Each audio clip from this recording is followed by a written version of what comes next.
Carbohydrate से आपके पास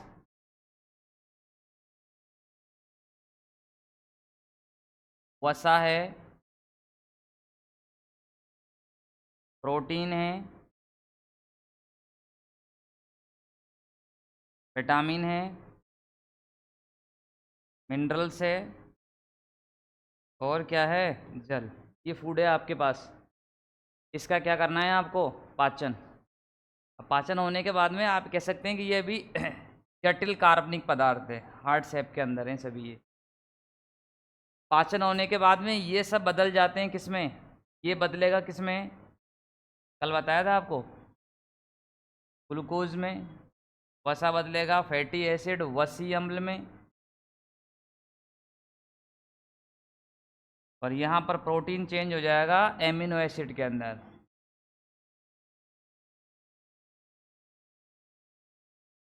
ठीक है जी। अगर ऐसा होता है, इसे ही क्या कहा जाता है, पाचन। तो डेफिनेशन कल आपने लिखी थी कि पाचन वह क्रिया है जिसमें जटिल कार्बनिक पदार्थों का सरल कार्बनिक पदार्थों में बदलाव किया जाता है, जिससे व्यक्ति को क्या मिलती है, ऊर्जा। ऐसा हमने कल पढ़ लिया था। अगर यहाँ से क्वेश्चन आता है कि ऊर्जा की इकाई क्या है, यूनिट पूछ लेता कई बार, मात्रक क्या है, इस ऊर्जा की इकाई कौन बताएगा थोड़ा सा। कैलोरी। क्या है, कैलोरी या किलो कैलोरी। ठीक है। अब इसमें हमने पढ़ा था मुख में पाचन।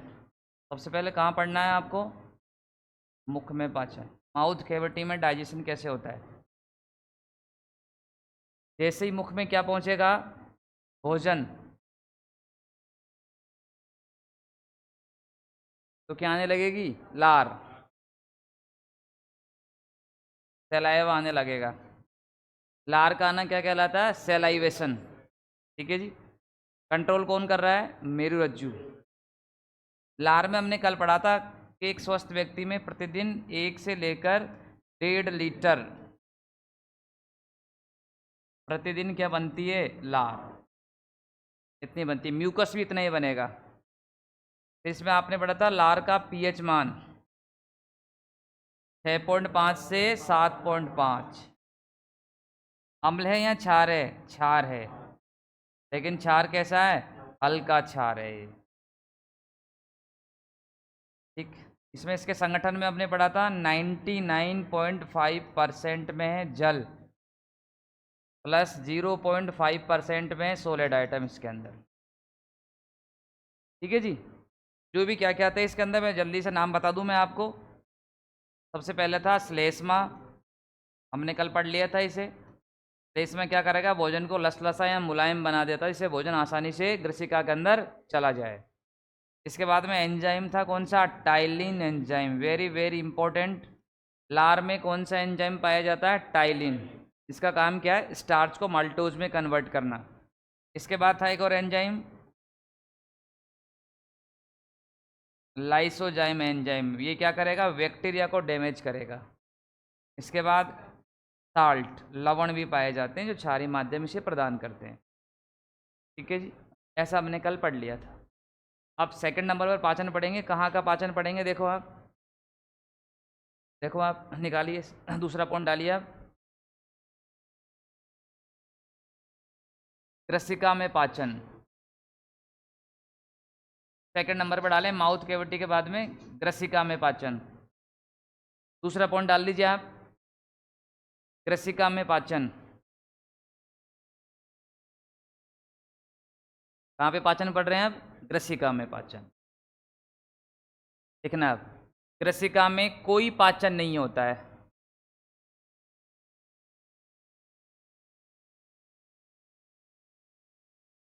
ग्रसिका में पाचन नहीं होता है, ग्रसिका में कोई पाचन नहीं होता है। यहाँ से भी क्वेश्चन बनता है कि आहार नाल का वह भाग जहाँ पर पाचन की क्रिया संपन्न नहीं होती है, कहाँ होती है, ग्रसिका में पाचन नहीं होता। आप क्यों नहीं होता है, क्योंकि यहाँ पर कोई पाचक एंजाइम होते ही नहीं है। तो लिखो आप, क्योंकि कृषिका में कोई भी पाचक एंजाइम नहीं पाया जाता।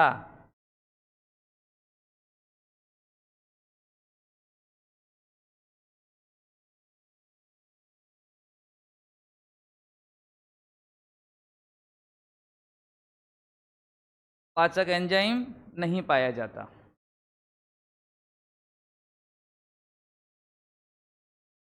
अब यहाँ पर एक क्रिया होती है, कहते हैं क्रमानुकुंचन, ऐसे, यानी भोजन आगे की ओर बढ़ता है।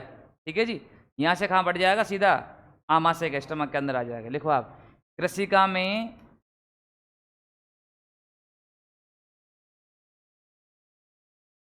क्रमानुकुंचन क्रिया होती है।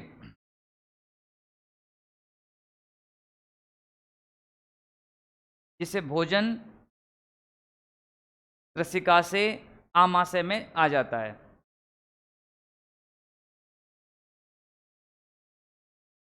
भोजन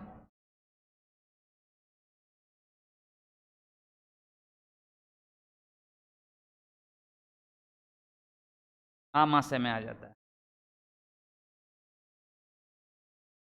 ठीक है, भोजन मुख से कहाँ पहुँच गया, कृषिका में। यहाँ कोई पाचन नहीं हुआ। क्यों नहीं हो रहा है पाचन, क्योंकि कोई भी पाचक एंजाइम यहाँ प्रेजेंट नहीं है, इसलिए पाचन नहीं होता है। भोजन आगे बढ़ रहा है। भोजन जो आगे बढ़ रहा है उस भोजन का नाम क्या है, अभी भी यहाँ पर भोजन का नाम क्या है, कृषिका में भोजन की अवस्था भी क्या कहलाती है, बोलस। जो मुख में भोजन की अवस्था थी वो सेम अवस्था है बोलस यहाँ पर भी है। ठीक है, मुख में कल अवस्था पड़ी थी आपने बोलस, अभी भी ग्रसिका में बोलस है। अब भोजन कहाँ बढ़ गया, आमाशय में। डायवर्टिंग आमाशय में पाचन। तीसरा पॉइंट,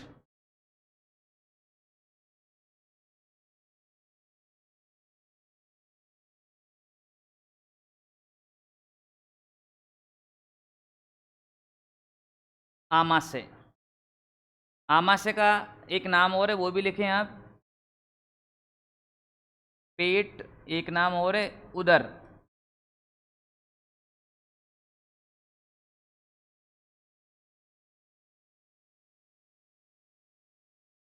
आमाशय, पेट या उदर। अब इसको समझेंगे पहले आप।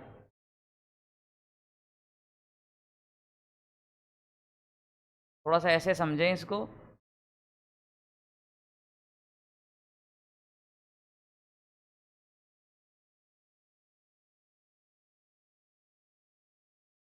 यहाँ से कोई भोजन आया था,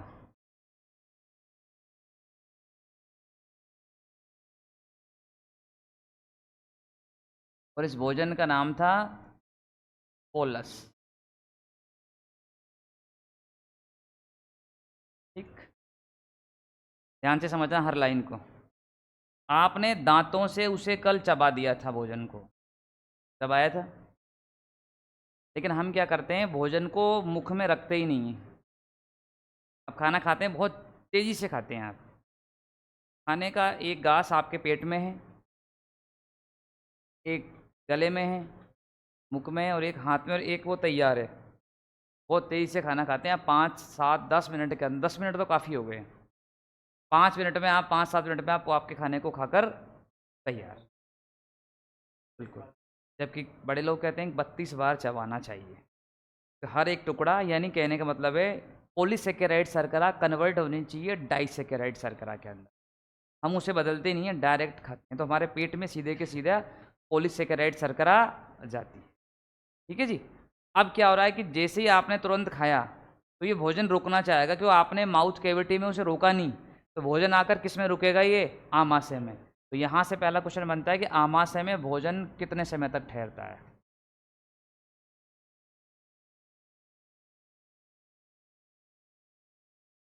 पहला क्वेश्चन, आमाशय में भोजन कब तक ठहरेगा, 4 घंटे। कितने घंटे ठहरेगा, 4 घंटे। और रेस्ट करेगा 4 घंटे।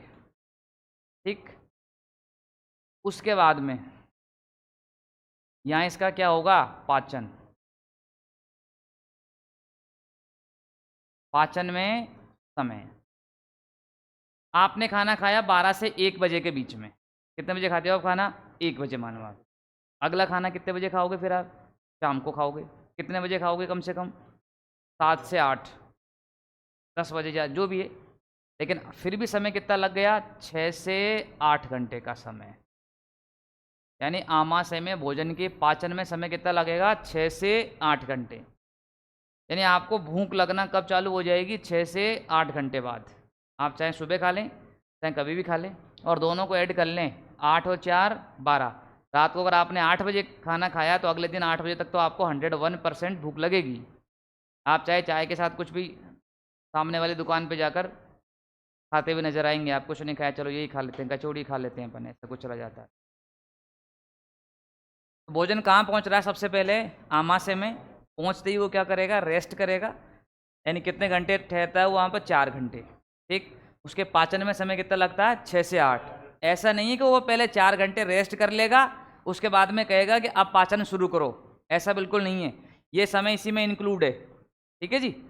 अब देखते हैं यहाँ वाली कंडीशन में आते हैं। आमाशय का क्या है सीन यहाँ पर? आमाशय जो है, इसकी स्थिति को देखें तो ये उदर गुहा। कौन सी गुहा? उदर गुहा। एब्डोमेन कैविटी यानी जो पेट है, ऊपर वाली ये चेस्ट गुहा, और नीचे वाली कौन सी गुहा है? उदर गुहा। एब्डोमेन कैविटी में ये बाईं ओर पाया जाता है। किस ओर है जी? ये बाईं ओर की लोकेशन। और ये खुद एक थैलेनुमा संरचना है। कैसी है? थैलेनुमा संरचना। ये कभी नहीं पूछेंगे कि आमाशय का स्ट्रक्चर क्या है, कभी नहीं पूछेंगे। लोकेशन भी नहीं पूछेंगे कि आमाशय की लोकेशन कहाँ पर है। हार्ट की लोकेशन पूछ सकते हैं। ठीक है। वक्ष गुहा में बाईं ओर पाया जाता है। अब इसके भाग हैं 3। अब तीनों भागों को ध्यान से देखेंगे। पहला भाग है फंडस। ठीक है जी। सबसे बड़ा भाग आमाशय का फंडस कहलाता है। दूसरा सबसे छोटा भाग शरीर कहलाता है। और तीसरा इसका जो भाग है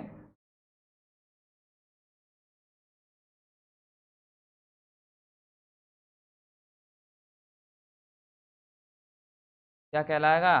पाइलोरिक। ठीक। आमाशय के कितने भाग हो गए? 3। पहला भाग फंडस, दूसरा शरीर, और तीसरा पाइलोरिक। अब इनके काम अलग अलग हैं। ये जो फंडस वाला भाग है, इस भाग के अंदर देखें क्या क्या चीज़ पाई जा रही हैं। इसमें जो पाया जा रहा है वो देखें।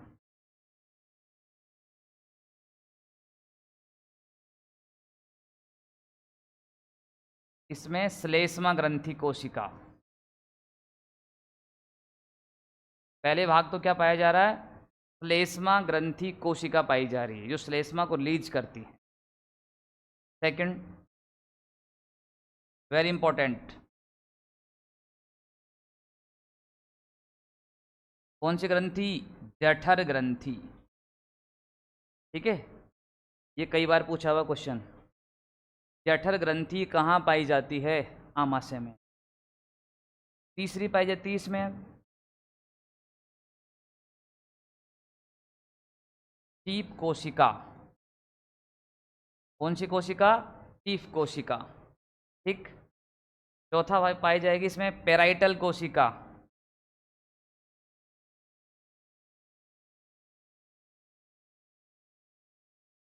ठीक। और लास्ट पांचवी एक और है अर्जेंटा फिन कोशिका।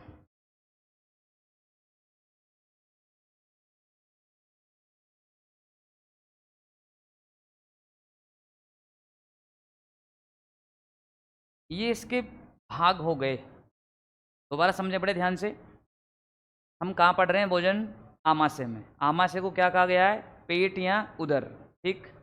किस ओर स्थित है? उदर गुहा में। किस ओर है? बाईं ओर। खुद का स्ट्रक्चर कैसा? थैलेनुमा स्ट्रक्चर होता है ये। इसमें जैसे ही भोजन आएगा, भोजन की स्टेज कहला रही है बोलस। बोलस क्या था? हमने पढ़ा था बोलस कैसा है? क्षारीय। क्योंकि मुख का पीएच मान कितना था? 6.5 से 7.5। जैसे ही भोजन आया, आकर 4 घंटे ठहरा, पाचन में 6 से 8 घंटे का समय पूरा कंप्लीट हो गया। लेकिन पचता कैसे है वो देखेंगे, टर्म कंडीशन। इस भाग के अंदर फंडस, शरीर, पाइलोरिक, ये टोटल भाग हैं। अब जैसे ही भोजन यहाँ पहुँचेगा, कहाँ पर, आमाशय में, तो सबसे पहले किसे पता चलेगा कि भोजन आमाशय के अंदर आ गया। सपोज कीजिए आपके घर से अचानक फ़ोन आ गया, तो फ़ोन कैसे आया, अर्जेंट में आया फ़ोन, अर्जेंट में आया। तो यहाँ पर एक लाइन लिखी हुई है अर्जेंटाफिन। आप थोड़ा जल्दी आया करो आप।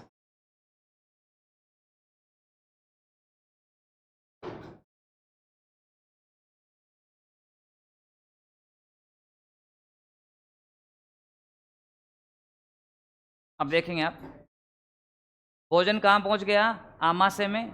जैसे आमाशय में पहुँचता, सबसे पहले किसे पता चल जाता है, अर्जेंटाफिन कोशिका को मालूम चल जाता है कि भोजन कहाँ पहुँच गया, आमाशय में। तो भोजन के आमाशय में आने पर सर्वप्रथम सक्रिय होने वाली कोशिका है अर्जेंटाफिन कोशिका। ठीक है जी, दोबारा सुने यहाँ तक। अब आप तो शुरू को अगर नहीं सुना तो फिर कुछ समझ में नहीं आता है, समझे ना बात को। अगर मैं यहाँ से शुरू करूँगा समझ में नहीं आएगा चल क्या रहा है, ठीक है ना। इंडिया में तो फॉग चल रहा है, वो ऐड आता है ना बार बार, तो वो तो समझ में आ गया, लेकिन यहाँ फॉग दूसरा हो जाएगा। यानी कल तक आपने देखा था कहाँ पाचन कर लिया था आपने, मुख में, तो मुख में पाचन करने के बाद भोजन कहाँ पहुँचा, ग्रसिका में पहुँचा। कहाँ पहुँचा, ग्रसिका में भोजन आ गया, यहाँ गले में आ गया। यहाँ पर पाचन नहीं होता है। क्यों नहीं होता है, क्या नहीं पाए जाते, पाचक एंजाइम नहीं पाए जाते यहाँ पर, इसलिए भोजन का पाचन नहीं होता है। तो आमाशय के अंदर, सॉरी, आहार नाल का विभाग जहाँ भोजन का पाचन नहीं होता है, ग्रसिका में कोई पाचन नहीं होता है। ठीक है जी।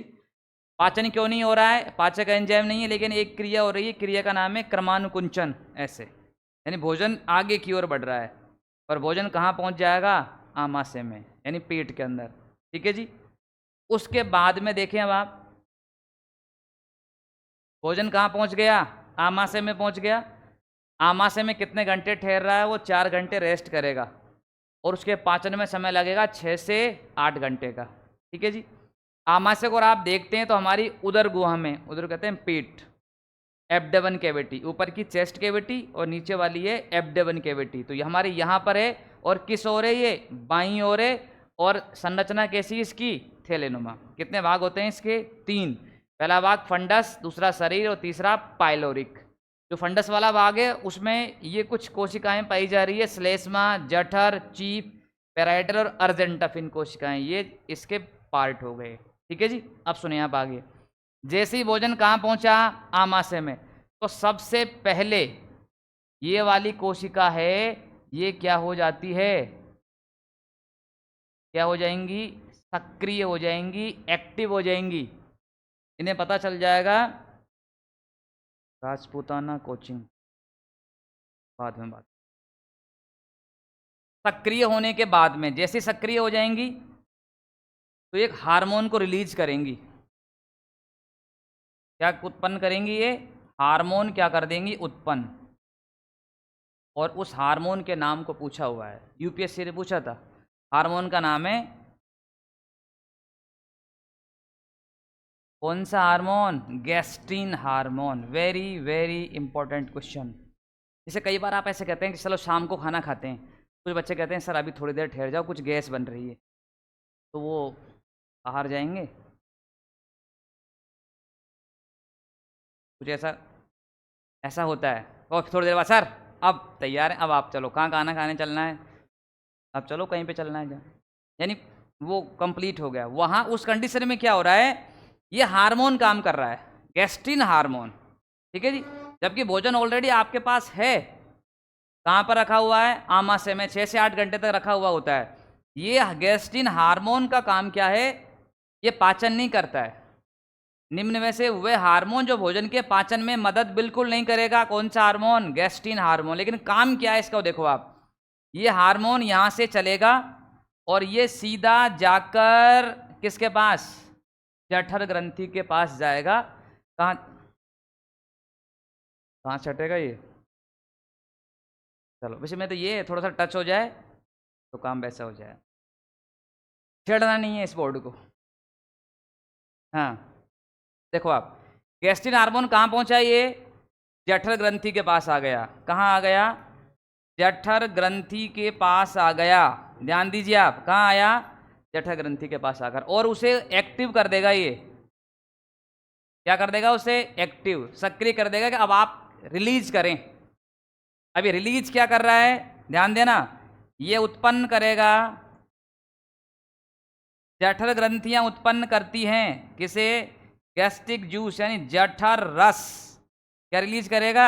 जठर रस। यहां तक दोबारा समझे बड़े ध्यान से। आप कहते हैं ना इतनी जल्दी से भोजन पच गया, नहीं पच पा रहा है, खाना क्यों नहीं पच पा रहा है, वो सारे कारण यहाँ पर है। दोबारा सुनिए आप, यानी आपका भोजन कल तक था कहाँ पर? माउथ केविटी के अंदर था, और अब कहाँ आ गया वो?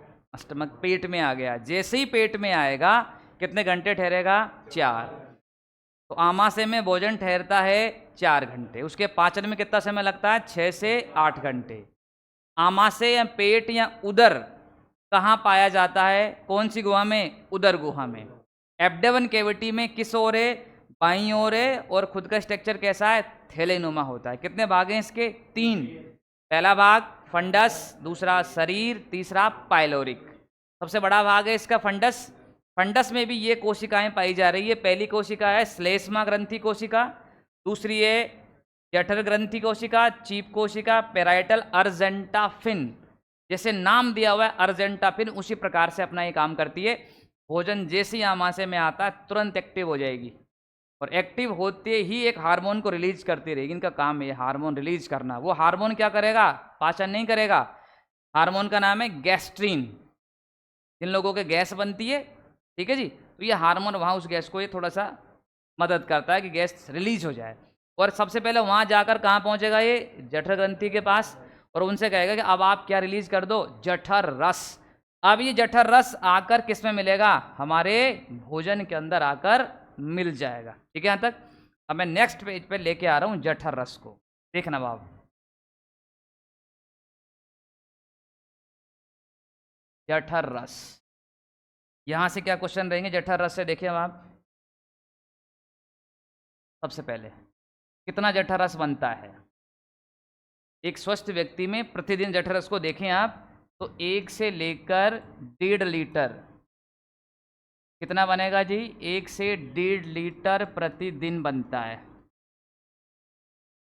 ठीक है, अब इसके अंदर आओ, जठर रस के अंदर। जठर रस का पीएच मान वेरी वेरी इंपॉर्टेंट, कई बार एग्जाम में पूछा है। जठर रस का पीएच मान कितना होता है? 1.2 से 1.5। 1.2 से 1.5। ध्यान देना। अभी पीएच एक जगह और पढ़ा था आपने पिछली क्लास में, कहाँ पर? मुख का पीएच मान कितना था? 6.5 से 7.5, यानी वो क्षार था, ये क्या हो गया? अम्ल हो गया। यानी ये कैसा हो गया? अम्लीय हो गया। अब ध्यान देना, मुख में था तो क्षार, पेट में क्या है? अम्ल। 6 सेकंड में असर। इनो ऐड आता है कि नहीं आता?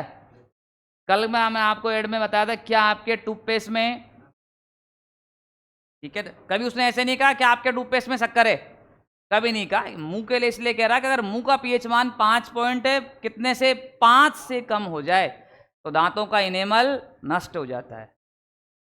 लेकिन यहां पर अब देखो, पूरी के तरीके से अम्लीय माध्यम है। कई बार खाना खाने के बाद टीवी में डालता आग लगी हुई दिखाते हैं उसमें, कि पेट में आग लग रही। कई बार नहीं, पेट में जलन होती है, वो क्यों होती है अभी देखेंगे आप। अम्लीय माध्यम हो गया टोटल इसका। अब जठरस को देखेंगे, जठरस के अंदर होता क्या क्या है, संगठन देखें इसका।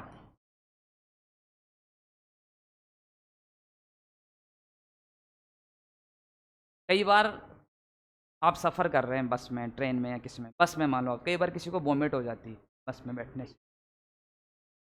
पहले बच्चों में हमें भी हो जाती थी, मेरी बेटी को बहुत ज़्यादा प्रॉब्लम है। सर 4 व्हीलर थोड़ी सी दूर लेके जाएंगे, वोमिट करने लग जाएगी, ठीक है ना, उसका जी घबराने लग जाता है। तो फिर हम तो कह देते हैं भाई से कि यार ऐसा कर, तू ऑटो बुक कर ले। तो हम क्या करते हैं, कहीं भी जाते हैं ना तो मुझे ऑटो बुक करके जाना पड़ता है। फिर सब उससे चले जाते हैं गाड़ी से। मैं मेरे गांव तक सोचो, मैं यहाँ से 80 किलोमीटर गांव है, तो भी मैं ऑटो करके लेके गया बेटी के चक्कर में, ठीक है ना। वो इसलिए कि परेशानी हो, अब जब कोई वोमिट होती है तो वोमिट का रंग कैसा होता है? हल्का पीला, देखा होगा आपने। और वोमिट करने के बाद में पूरे अंदर गले का और पेट तक कैसा आपको स्वाद नज़र आएगा? खट्टा खट्टा सा नज़र आएगा। अब उस चीज़ को माइंड में लेना आप। कैसा होता है ये? हल्का पीला। जठरस कैसा है? हल्का पीला, हल्का पीला है। और साथ में क्या है? खट्टा। और खुद क्या है वो? तरल है। ठीक है जी।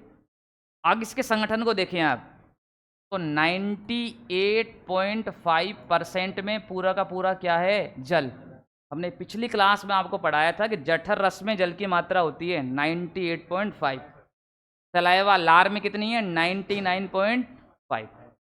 शेष कितना बचा? 1.5% में कैसे आइटम है? ठोस पदार्थ। ठीक है जी। अब ये जो ठोस पदार्थ है इसमें क्या क्या मिलेगा आप देखो ध्यान से। अब आप इसमें हम क्या क्या देखते हैं? नंबर 1 सबसे पहले देखते हैं। अब यहाँ समझना, पहला है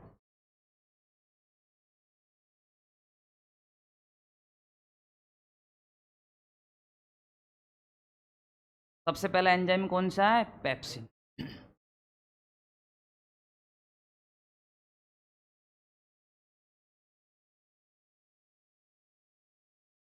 दूसरा एंजाइम रेनिन। ठीक है जी।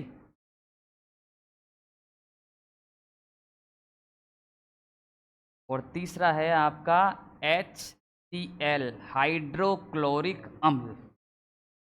अब ध्यान से समझना थोड़ा सा यहाँ पर, ये सब किसके अंदर हैं? जठर रस के अंदर हैं। सब भोजन में आकर मिले हुए हैं। तो कौन सा एंजाइम है? Pepsin enzyme. दूसरा रेनिन और तीसरा HCl, ये जठर रस का एक भाग हो गए। अब इनके काम क्या है? काम देखो अलग अलग। सबसे पहले काम ले रहा हूँ किसका? पेप्सिन का। Pepsin enzyme. अब ये क्या काम करेगा थोड़ा बोर्ड पे समझें। कल की क्लास में आपने देखा जो आपने फूड खाया उसमें कार्बोहाइड्रेट्स, वसा, प्रोटीन, मिनरल्स, जल सब थे। तो उन सब में सबसे पहला पाचन किसका हुआ था? कार्बोहाइड्रेट्स का हुआ था। उसमें आपने पढ़ा था स्टार्च को मल्टोज में कन्वर्ट किया था, ऐसा कल आपने पढ़ा था। लेकिन यहाँ पर अब भोजन में क्या बचा हुआ है? अब कार्बोहाइड्रेट्स के अलावा क्या बचा हुआ है? प्रोटीन है, वसा है, सभी चीज हैं। तो अब सबसे पहले क्या होगा? ये पेप्सिन एंजाइम क्या करेगा? किसका? प्रोटीन का पाचन। पाचन क्या करेगा? प्रारंभ करता है। ध्यान देना, स्टार्ट करेगा। अभी तो सब स्टार्ट कर रहे हैं, पूरा नहीं कर रहे हैं। कार्बोहाइड्रेट्स आपने देखा वहां टाइलिन एंजाइम, वो क्या कर रहा है? कार्बोहाइड्रेट्स का पाचन स्टार्ट कर रहा है, पूरा नहीं कर रहा है। पाचन कहाँ स्टार्ट हुआ, कहाँ पूरा हुआ? किस एंजाइम ने स्टार्ट किया और किस एंजाइम ने उसे पूरा किया? अलग अलग क्वेश्चन है दोनों ही। ये क्या कर रहा है? पेप्सिन एंजाइम प्रोटीन का पाचन इसने स्टार्ट किया। इस प्रोटीन को ये बदल रहा है पेप्टोन्स में। किस में बदल दिया? पेप्टोन्स में। तो प्रोटीन को पेप्टोन्स में बदलने वाला एंजाइम है पेप्सिन एंजाइम। ठीक है जी। अब ये पेप्सिन एंजाइम कहाँ पाया जा रहा है? ऐसे पूछ सकता है किस में पाया जा रहा है? ये जठर रस का एक भाग है। अगर ऑप्शन में जठर रस नहीं दिया गया तो पेप्सिन एंजाइम पाया जाता है कहाँ पर? आमाशय में पाया जाता है। ठीक है जी। यह आमाशय न दे दिया, उसने दिया आमाशय रस। आमाशय रस को ही जठर रस कहते हैं, निकनेम से भी दे सकता है। तो पहला काम आपने देख लिया किसका? इसका देखा आपने पेप्सिन का। दूसरा किसका देखें अब आप? रेनिन का देखते हैं। देखो आप रेनिन क्या काम कर रहा है, सबसे ज़्यादा मोस्ट रेनिन के बारे में आते हैं क्वेश्चन। Rennin, rennin enzyme. अब ये देखें काम क्या करता है। ये भी क्या काम कर रहा है? हमारे लिए प्रोटीन का पाचन करता है। ये भी क्या कर रहा है जी? प्रोटीन का पाचन। अब प्रोटीन का पाचन करने वाले एंजाइम कितने हो गए? 2, पेप्सिन और रेनिन। दोनों में अंतर देखें आप। एडल्ट में एडल्ट में प्रोटीन का पाचन करता है पेप्सिन, बच्चे में प्रोटीन का पाचन करता है रेनिन। दोनों में अंतर है। अब एडल्ट में क्यों नहीं कर रहा है? क्योंकि एडल्ट में ये पाया ही नहीं जाता है, एडल्ट में ये नहीं रहेगा। ध्यान समझना आप। तो कौन सा एंजाइम वयस्क में अनुपस्थित होता है? रेनिन। ध्यान समझना इस लाइन को। ये एडल्ट में, वयस्क में क्या है? नहीं पाया जाता। और केवल किस में पाया जाता है? बच्चे में पाया जाता है। अब बच्चा पूरी तरीके से रोटी पे निर्भर नहीं होता है। किस पे निर्भर है वो? दूध पर। किस पे निर्भर है जी? दूध पर। तो दूध का पाचन करने वाला एंजाइम है रेनिन। बहुत सिंपल से क्वेश्चन बनते। दूध का पाचन कौन सा एंजाइम कर रहा है? रेनिन। दूध का पाचन शरीर के किस भाग में होता है? आमाशय में होता है। ठीक है जी, पेट में पाचन शुरू होएगा। ठीक, अब सुनो आप। अब दूध में एक प्रोटीन पाई जाएगी। छोटा बच्चा जब दूध पीता है ना, तो दूध पीने के बाद में उसकी माँ, जैसे कि बच्चे को दूध पिला दिया, अब आप कह रहे हैं लाओ बच्चे को हमें दे दो। आप चाचा हो सकते हैं, आप मामा हो सकते हैं, और इन फ्यूचर में आप पापा भी होंगे। अभी चाचा और मामा हैं अभी, आप ऐसे समझिए आप। तो कई बार आप छोटे बच्चे को खिला रहे हैं, तो माँ क्या करेगी? दूध पिलाने के बाद में उसको कंधे पे लगाकर ऐसे ठोक लेती, जब तक वो क्या करता है? ऐसे डकार को ले लेता है। सपोज कीजिएगा आपने डायरेक्ट गोद में ले लिया, और गोद में लेते अभी आपको इतना अनुभव है नहीं बच्चे को गोद में कैसे लिया जाता है, तो आप उसको ऐसे आपके नज़दीक लाकर थोड़ा सा भी आपने पेट दबा दिया, तो पूरा का पूरा दूध बाहर की ओर निकल आएगा। दूध नहीं निकलेगा, वहाँ पर दही बन जाएगा। दूध जो है वो गाढ़ा हो जाएगा बिल्कुल। कभी नोट कर देंगे, दूध जब पलटता है बच्चा, तो दूध कभी नहीं निकलेगा, वो दही के रूप में निकलता है। यानी दूध में पाई जाती है कौन सी प्रोटीन? Casein protein. कौन सी प्रोटीन? Casein protein. कहाँ पर है? दूध में पाई जाती है। ये वाला एंजाइम तुरंत काम करता है बच्चों के अंदर। इस प्रोटीन को वो बदल देता है केसिनोजन प्रोटीन के अंदर। कौन सी प्रोटीन में? केसिनोजन प्रोटीन में। और ये प्रोटीन कहाँ पाई जाती है? दही में। तो एग्जाम में क्वेश्चन ऐसा आता है, केसिन प्रोटीन को केसिनोजन प्रोटीन में बदलने वाला एंजाइम है रेनिन। दूध का पाचन करने वाला एंजाइम है रेनिन। वयस्क में अनुपस्थित एंजाइम है रेनिन। प्रोटीन का सहपाचक एंजाइम है रेनिन। किसी भी नाम से वो आपसे क्वेश्चन दे सकता है। प्रोटीन का पाचन पूरा नहीं किया उसने, प्रोटीन के पाचन को क्या किया है? स्टार्ट किया है। ये भी पूरा नहीं कर सकता। ठीक है जी, दोनों के काम हो गए, पेप्सिन और रेनिन के। अब क्या बचा आपका? HCl का भी काम देखें क्या करेगा HCl। HCl हाइड्रोक्लोरिक अम्ल। ठीक है जी, सबसे डेंजर अम्ल है ये। तो सबसे पहले आप देखते हैं कि इसकी pH मान कितना होता है। ये कई बार एग्जाम में पूछा है। pH होती है 1 से 2, ठीक है ना। लेकिन कई बार एग्जाम में pH मान लिखा जाता है 0। ठीक है जी, दोनों ऑप्शन को देखेंगे, दोनों एक साथ नहीं, कभी नहीं आएगा। HCl का pH मान हमेशा राइट अगर करते हैं तो क्या राइट करेंगे आप? 0। 0 का मतलब ये नहीं कि कुछ नहीं है, माइंड से निकालना है आपको। pH मान क्या होता है? pH मान 0 से लेकर होते हैं कहाँ तक? 14 तक। कहाँ से? 0 से 14। और बीच में मान कितना है? 7। अगर 7 है तो वो क्या है? उदासीन। और 7 से इधर की तरफ है तो वो है अम्ल, और इधर है तो क्षार। आप समझना, 7 से मैं आगे बढ़ रहा हूँ, 8, 9, 10, 11, 12। तो pH मान बढ़ रहा है या घट रहा है? बढ़ रहा है। अब मैं इधर आ रहा हूँ नीचे की तरफ, 7 के बाद 6, 5, 4, 3, 2, 1, 0। बढ़ रहा है घट रहा है? बढ़ रहा है, घट नहीं रहा है। वो किस ओर बढ़ रहा है? अम्ल की ओर बढ़ रहा है। उधर किस ओर बढ़ रहा है? क्षार की ओर। तो pH मान कभी घटता नहीं है, तो क्या करता है? बढ़ता है केवल। ये किस ओर बढ़ गया? अम्ल की ओर। तो HCl से क्वेश्चन आता है, सबसे क्या है? प्रबल अम्ल है। कौन है? HCl। इसका pH मान कितना होता है? 0। प्रबल क्षार है, उधर देखो आप, सोडियम हाइड्रोक्साइड NaOH प्रबल क्षार है। pH मान कितना होता है उसका? 14। केमिस्ट्री में हम पढ़ेंगे इस चीज को। अब HCl कितना आ रहा है हमारे शरीर के अंदर वो भी देखें, 1 से 1.5 लीटर आ रहा है ये भी। अभी इससे पहले आपने पढ़ा था जठर रस का पीएच मान 1.2 से 1.5, इसका पीएच मान 0, यानी पेट में तो पूरी तरीके से आग लगी हुई है, अम्ल का अम्ल। तो प्रोटीन का पाचन कौन से माध्यम में होता है? अम्लीय माध्यम। प्रोटीन को पचाने के लिए अपन कहते हैं जैसे कि आप जिम के अंदर जाते हैं तो डब्बा रखा हुआ रहता है, तो क्या कहता है कितना सा लेना है, कितनी से लेना। क्यों लेना होता है? कि उसका पाचन ही नहीं हो सकता है। तो प्रोटीन के पाचन के लिए क्या चाहिए? अम्लीय माध्यम चाहिए। अगर शरीर में अम्ल की मात्रा ज़्यादा हो गई तो व्यक्ति की मौत हो सकती है। अब ये काम क्या करता हूँ देखो आप, HCl क्या करेगा, जो भोजन आपके आमाशय में 6 से 8 घंटे तक रुका हुआ है, कहीं ये सड़ने ना लग जाए पड़ा पड़ा, इसमें कोई बैक्टीरिया ना आ जाए, क्योंकि आपने बैक्टीरिया खा लिया था साथ में।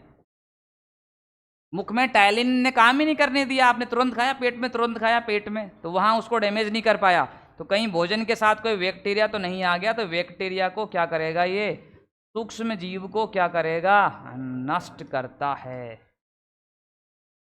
HCl का पहला काम, भोजन पड़ा पड़ा कहीं सड़ तो ना जाए, तो भोजन को सड़ने से बचाता है, ठीक है। और पाचन में क्या करता है, मदद करता है।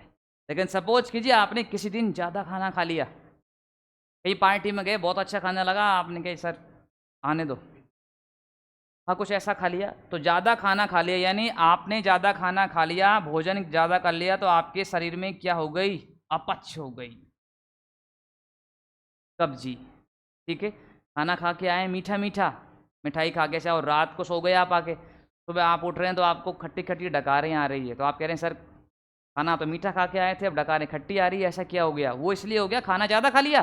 तो ज़्यादा को पचाने के लिए ज़्यादा HCl क्या होगा, अधिक बनेगा, अधिक आएगा, क्योंकि उसे पचाना पड़ेगा, काम करना है, ये ज़्यादा आएगा तो आपके पेट में क्या हो जाएगा, दर्द, और क्या हो जाएगी, जलन चालू हो जाएगी। अब आप क्या करेंगे, 6 सेकंड में असर, क्या लेंगे, इनो।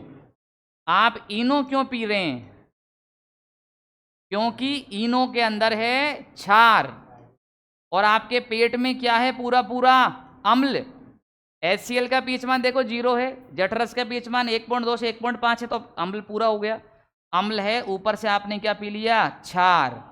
अम्ल और क्षार दोनों क्रिया करेंगे तो बनाएंगे लवण और जल, और जल का पीएच मान 7। आग शरीर की क्या हो जाएगी, बुझ जाएगी, और भोजन का पाचन हो जाएगा।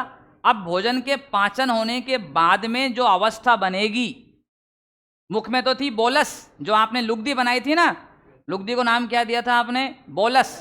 देखिए आप यहाँ देखिए भी, आपको जस्ट शुरू में ही मैंने एक डायग्राम के अंदर दिखाया था, ये बोलस आपने मंथन किया तो बोलस कहलाया वो। अब यहाँ पर आमाशय में भोजन पच गया, तो पचने के बाद में इस भोजन का नाम हो गया, देखो अब ये आमाशय, आमाशय में अब भोजन पच रहा है, पाचन हो गया। पाचन हो जाने के बाद में अवस्था, अगर आप टीवी देखते हो, आज तक का ऐड देखते हो, तो राजू श्रीवास्तव का ऐड आता है, कायम चूर्ण आता थे, पेट सफा हर रोग दोफा, ऐसा कुछ ऐसा आता है। तो अवस्था का नाम क्या रखा वहां पर, कायम। कायम ये अवस्था है किसकी, भोजन की। और भोजन जब कहाँ पर हो, आमाशय में जब भोजन होता है तो पचने के बाद उसकी अवस्था क्या कहलाती है, कायम। ठीक है जी। तो अभी आपने देखा आज की क्लास के अंदर ये यहाँ से कहाँ चला गया, वापस इस वाले पेज से लेते हैं, यहाँ से जठर रस भी आ गया, यहाँ से था ना, कहाँ गया, 1 नंबर पे आना चाहिए ना, 1 नंबर कहाँ गया, 1 नंबर गायब हो गया ऐसे, ये तो शुरू का था, उसके बाद में फिर यहाँ से आ गए अपन, मुख में आ गए, ग्रसिका में आ गए, आमाशय में ये रहा, नंबर नहीं डाला था इसमें थोड़े। तो यहाँ पर आप पूरा पाचन हो गया, आमाशय में भोजन आया। अब वापस से लीजिए, मुख से ग्रसिका में आया, ग्रसिका से कहाँ गया, पेट में आ गया, कितने घंटे ठहरा, 4 घंटे। ये पाचन में कितना समय लगा, 6 से 8 घंटे। ठीक। आमाशय कहाँ पर है, उदर गुहा में, किस ओर है, बाईं ओर है। कैसी संरचना, थैलेनुमा है। कितने भाग है, 3, फंडस, शरीर, पाइलोरिक। अब इसके अंदर क्या है, श्लेष्मा ग्रंथि, जठर ग्रंथि, चीप कोशिका, पैराइटल कोशिका, अर्जेंटाफिन कोशिका। भोजन जैसे ही कहाँ पहुँचा, आमाशय, कौन सक्रिय हो गई, अर्जेंटाफिन। इन्होंने क्या किया, हार्मोन रिलीज किया, हार्मोन का नाम गैस्ट्रिन। ये कहाँ पहुँचा, जठर ग्रंथि के पास, उसको एक्टिव कहा। उन्होंने क्या कहा, क्या रिलीज कर दें, जठर रस। तो जैसे ही जठर रस आएगा, हाँ चला गया जठर रस।